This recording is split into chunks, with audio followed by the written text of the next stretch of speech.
Hello everyone!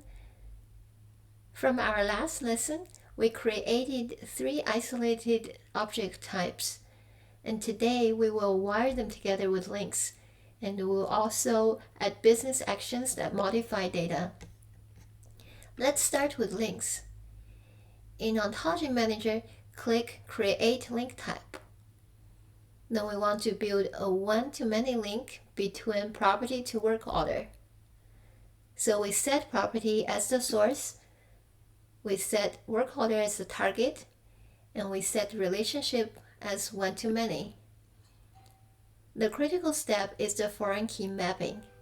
The property ID on the work order object has to match the property ID on the property object. That's how Foundry knows which work orders belong to which property. The second link is technician to work order, also one-to-many. One technician can be assigned to many work orders, and each work order has at most one technician. The foreign key is technician ID on the work order matching technician ID on the technician. Once these links are in place, we'll start working on the actions. Actions define what users can do to objects, and they come with built-in business logic and validation. Our first action is update work order status. It takes a work order and a new status, then updates the status field. But here's the key. We add validation rules that enforce valid transitions.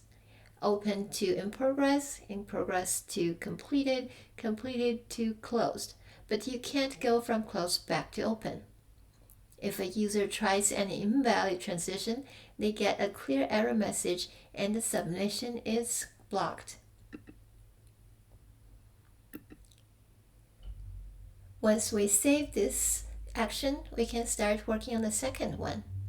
And our second action is assign technician. This writes the technician's ID to the work order and also automatically changes the status from open to in progress. If the technician's specialty doesn't match the work order category, we show a heads up. And we can save this one as well. To recap, we created 2 link types connecting properties and the technicians to work orders, built 2 action types with real validation logic, and we verified in Object Explorer. Your CSV data is now a living, interconnected business model. In the next lesson, we will introduce Workshop, which is Foundry's no-code app builder that sits directly on top of this ontology. Thank you for watching. I'll see you next time.